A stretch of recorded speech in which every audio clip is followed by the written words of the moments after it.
And now, BX Forever presents another RPG deep dive. Welcome to another deep dive. This time, it's into the classic D&D module Palace of the Silver Princess. Oh, this one's a classic. It is! We're going to journey to the Valley of Haven in the Thunder Mountains. Beautiful setting. Yeah, and you've given me a ton of material to work with this time. Uh-huh. We've got excerpts from the game itself, Of course. character stats, Naturally. definitions from the glossary, Gotta have those. and even a programmed adventure. Oh, wow. So, It's a lot. yeah, this is going to be interesting. It's a really unique blend of storytelling and gameplay, though. I think that's what draws you in, you know? Yeah. It's almost like we're piecing together the mystery alongside the players. Yeah, you really feel like you're there. Yeah. Before we get into the details, though, what kind of hero would you be in this world? Well, the module gives you a lot of options. Okay. You've got your classic D&D classes, fighters, Uh-huh. clerics, thieves, magic users, Right. all with their own strengths and weaknesses. Right. There's even some dwarves and elves in there. Oh, nice. Yeah. I've always liked playing rogues. Oh, yeah. Sneaky and cunning. It can be very effective. Exactly. But let's give our listener a little context here. What's the story behind this curse on Haven? Okay, so it all starts with a gift, Okay. as these things often do. Right. The dwarves of Haven give Princess Argenta this magnificent ruby Oh, wow. called My Lady's Heart.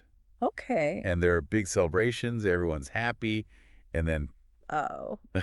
I sense a butt coming. you do. Uh, This ruby isn't what it seems. what is it then? It's actually the Eye of Auric. Okay. It's a conduit for this evil entity Ooh. who's trapped in another dimension. Oh, no. So basically, it's like this magical antenna beaming Eric's bad energy into Haven. Oh, I see. It's causing all the problems. Causing the blight and the monsters. Yeah. The petrification, everything. Now, how do the princess and this warrior, Ellis the Strong, fit into all of this? Well, they're kind of key players here. Oh. Ellis and his white dragon, Eric's Bane, showed up right before things went bad. They knew the ruby was trouble. So they tried to warn everyone, They did. but it was too late. Yeah. Sadly, it was. So they were trying to be the heroes, They were. but Eric had other plans. Exactly. So where are they now? Well, now both Ellis and Princess Argenta are trapped inside the ruby itself. Oh, no. And Eric's Bane's been banished to the dimension of ice. That's rough. That's a bad day. Yeah. So it seems like escaping the Eye of Eric is the key to saving Haven.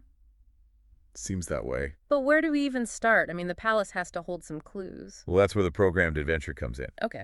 It starts at the gatehouse, Okay. which is kind of an intro for new players and dungeon masters. Sure. But for us, it gives us an idea of the challenges our heroes will face right away. What kind of challenges are we talking about? Just brute force, or is there more to it? Well, the gatehouse itself is a puzzle.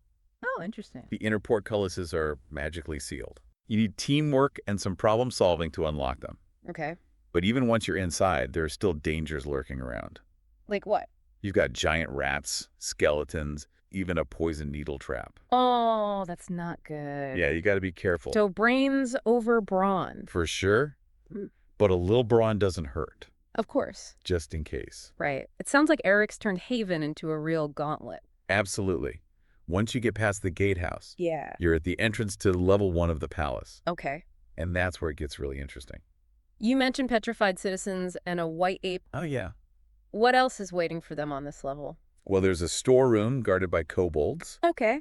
a pantry overrun by goblins, Ah, and even a cavern entrance with a hungry white ape chained to the wall. that sounds fun. And those are just the more mundane encounters. Oh, really? There's more. Oh, yeah. There are traps to avoid, secret rooms to discover, Oh. and the ever-present threat of wandering monsters. Wandering monsters. Now, those can't be good. No, they're not lost tourists. Right. We're talking Eric's acolytes, bandits, even a black bear. Oh, wow. Each encounter gives you a choice. Oh. Fight, flee, or even try to negotiate. So it really tests your character. In every sense of the word. I like that. It's more than just fighting monsters. It's Right. about making choices with consequences. Exactly. But speaking of the palace, Yeah, you mentioned a mosaic room earlier. I did. What's so special about that? The mosaics are amazing, first of all. Okay. They depict scenes from Haven, Oh, wow. including one of Ellis with his dragon, Eric's Bane. That's cool. But there's more to it.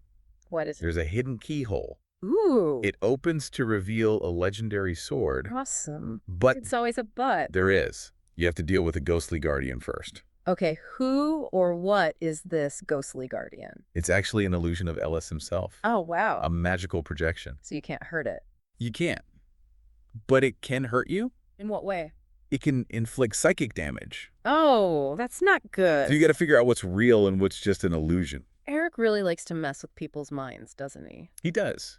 He seems to enjoy it. Every step is a new challenge. That's what makes it fun. Yeah.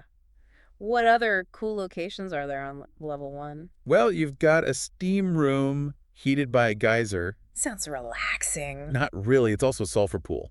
Oh, yuck. Yeah. Then there's a cavern full of statues Statues of.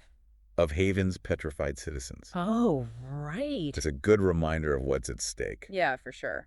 And there's also Princess Argenta's diary, right? Yes. It's in a secret room. That's got to be tough to read. It is. Seeing her life before the curse. Yeah, it's a stark contrast to the horrors now. It is. But level 1 is just the beginning, isn't it? Oh, just the beginning. What awaits them on level 2? Level 2 gets more personal. Okay. We're going into the private chambers of the princess, the court magic user, and the villain himself, Cathrandamus. Things are about to get really interesting. Yeah, things are going to get a bit more personal here. Okay. How so? Well, on level 2, you're not just in public spaces anymore. Right. You're going into the private chambers of the people who lived here. So we're getting a more intimate look at the palace. Exactly. It's Yeah. like we're getting to know these people. And not just the curse itself. Right. It's their lives, that were affected by it. Yeah, that's a good point. But before we explore their rooms, how do we even get up to level 2? Well, there's a simple trapdoor and an iron ladder. Oh, okay. So nothing too fancy. Not really. Yeah. But the Dungeon Master can always add some challenge there. Like what? Maybe a vision from one of the protectors. Giving the heroes some guidance. Yeah. Or maybe a cryptic message. Oh, I like that. Keeps things interesting. Yeah. So what's the atmosphere like up on level 2? It's a mix of things, really. You've got personal stories, but also heightened danger. Mm-hmm. For example, there's a laboratory Yeah, okay. guarded by an animated iron statue. Oh, cool. Did they find any cool potions or anything in the lab? There's mention of a polishing cloth on the statue's shield. The real treasure is the information about the magic user who worked there. What kind of information? Well, his name was Mirabilis. Mirabilis. Yeah, and he was kind of an eccentric guy. What do you mean? His chambers are full of stuffed animals. Stuffed animals. Yeah, books and scrolls and all sorts of weird stuff. That's pretty eccentric for a wizard. It is, Yeah. but it's also sad, Because the curse cut his life short. Yeah. Makes you wonder what his role in Haven was before all this. Right. What about the princess's chambers? Ah, yes. Let's go there. I'm sure there are clues about her relationship with Ellis the Strong there. Yeah, right about that. What's her room like? It's very ornate. Okay. Canopy bed, tapestries. Sounds fancy. Oh, it is. But there's also 2 thieves in there. Thieves? What are they doing there? Looting, of course. They're taking advantage of the chaos. Exactly. They're disguised as fighters, trying to blend in with the heroes. So they can steal whatever they can. Yep. It's a good reminder that not everyone is a hero, even during a crisis. Yeah, greed is a powerful motivator. What happens if the heroes let these thieves join their party? Oh, they'll just bide their time. Waiting for the right moment to strike. Exactly. It creates this tension, Yeah, like you can't trust anyone. Right. You said something about a creepy garden encounter earlier? Oh, yeah. What about that? That's where things get really dark. How so? It's not just the archer bushes shooting thorns, or the vampire roses draining your life force. Yikes. It's the petrified statue of a little girl playing with a dove. Oh, that's disturbing. It is. And there's this detail about a cobblestone path, Yeah. barely visible under the weeds. What do you think it means? I think it represents the order and peace that was lost. You're probably right. It's like a reminder of what Eric has destroyed. Exactly. But level 2 isn't all doom and gloom, is it? Yeah, there is hope. Where does it come from? Clues. There are hints about how to destroy the Eye of Eric. Oh, really? Like what? There's the ice harp, Okay. the silver statuettes of Eric's Bane, Mm. and the mysterious sword of Eric. Okay, so we have a magical instrument, a dragon ally, and a mysterious sword. Yep. 3 very different options. Let's break them down. What's the deal with the ice harp? It's said to have a melody that can shatter the ruby. So music can defeat evil. It can. But the tricky part is finding the right notes to play. Because there's no sheet music. Nope, you got to figure it out yourself. That's a challenge. What about Eric's Bane? Well, you have to collect silver statuettes of him, Where are they? scattered throughout the palace. And if you get them all, You can free him from the dimension of ice. and then he can destroy the ruby with his frost breath. Exactly. It's a classic fetch quest, but with high stakes. Very high stakes. And finally, the Sword of Eric. That one's a bit of a mystery. What do we know about it? It's a ruby sword, Okay. very delicate. Hmm. Supposedly, only Eric can use it. And if it touches the eye? They both turn to dust. That seems straightforward enough. It does, but there's also a sense of risk, you know. What kind of risk? Like, what if it releases some dark magic when it shatters? And or corrupts whoever uses it. Exactly. The module doesn't say for sure. But it hints at darker possibilities. It does. So the heroes have a tough choice to make. Yeah, do they go with harmony, brute force, or a risky gamble? It all depends on their values, I guess. And their resources. Right? Do they have all the statuettes? Do they even know about the ice harp? So many factors to consider. It's what makes this module so interesting. It's not just about fighting monsters No, it's about making tough choices, and facing the consequences. which is just like real life when you think about it. Yeah, it really makes you think. But before we jump ahead, we still have to confront Cathrandamus. Oh, right. And decide the fate of Haven.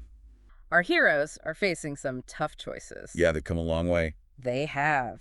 They've fought their way through the palace, defeated Cathrandamus. That wasn't easy. It wasn't.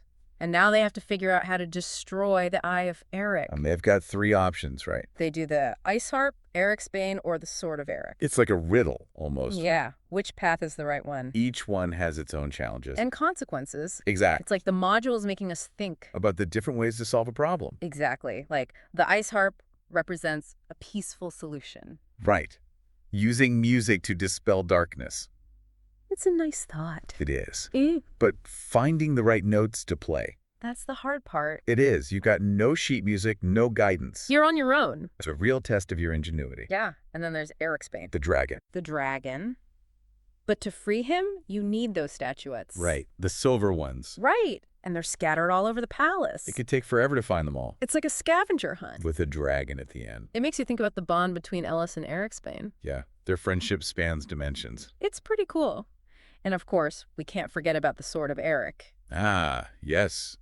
The risky option. That seems like the easiest solution. Just touch it to the eye and poof. But something feels off about it. There's that sense of danger. Like it could backfire. What if it releases some kind of dark energy? Or corrupts the person who uses it. It's a gamble. A big one. So what happens to Haven once the Eye of Eric is destroyed? Well, the curse lifts. That's good. The land heals. The people turn back to normal. And the princess and Ellis are freed. Yes, But there's a twist, right? there is.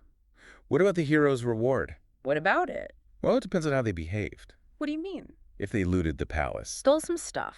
Yeah, then Princess Argenta isn't too happy. So even though they saved the kingdom, They get punished. sort of, their reward is much smaller. That's rough. It is. It's like the module is saying that your actions have consequences. Even if you're a hero. It's a good lesson for all of us. It is. It makes you think about what it really means to be a hero. Does the end justify the means? Exactly. Yeah. It's not just about defeating the bad guy It's about how you do it. and what kind of person you are. Yeah, that's what makes Palace of the Silver Princess so special. It's more than just an adventure. It's a story about choices and consequences. And the power of hope. And that's it for our deep dive. We did it. I hope you enjoyed this exploration It's been fun. and learned a little something along the way. Always something new to discover. Thanks for listening. Until next time.